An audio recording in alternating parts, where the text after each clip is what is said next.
Doctor Who Series 1, Episode 2, titled The End of the World, and as the episode says, it's about the Doctor saying to Rose, do you want to go to the past or into the future?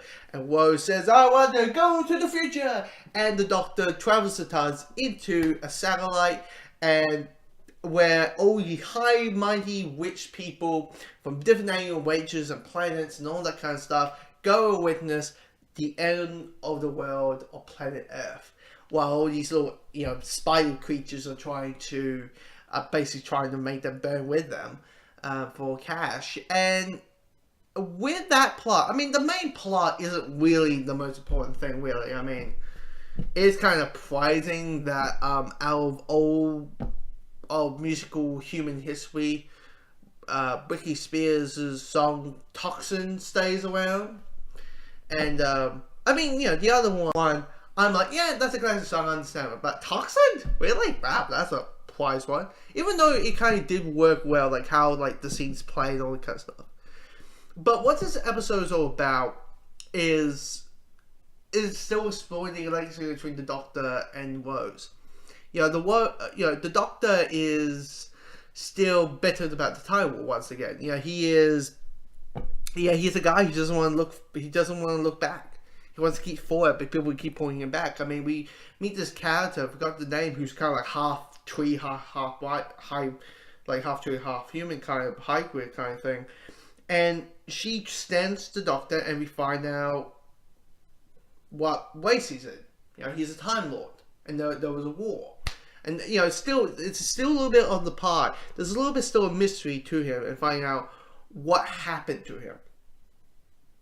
Why he's like this. But what Rose is, learning here is it's not all fun and games. It's, you can easily die with the Doctor. You see damages. There's death in this episode. Rose almost gets killed by his son, so she's learning about that. The villain is the last human, who's all about, and she wants to be witch and be the last human, and when Rose shows up, she's like, fuck you, Rose, I'm gonna kill you, because 5 billion years all comes down to money. And I mean, she's the typical witch snob villain, but again, it's not about her.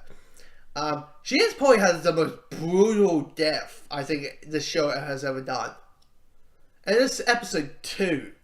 Where she's creaking and creaking and creaking, and then the body beast just slumps away onto the floor, and it's like, ugh.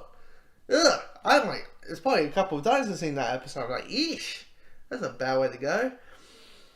Criticisms about it. I mean, the CGI is not. It doesn't hold. I mean, it's better CG than the episode 1. Episode 1, God, that was oh dear. The CG is going to be a half thing to watch, even though it's TV and though it's 2005. So, comparing to Flash versus this, it's Flash looks like a picture perfect. Looks like Avatar compared to Series 1, Episode 1. Woes CG. It's so far, there's nothing really much to complain about.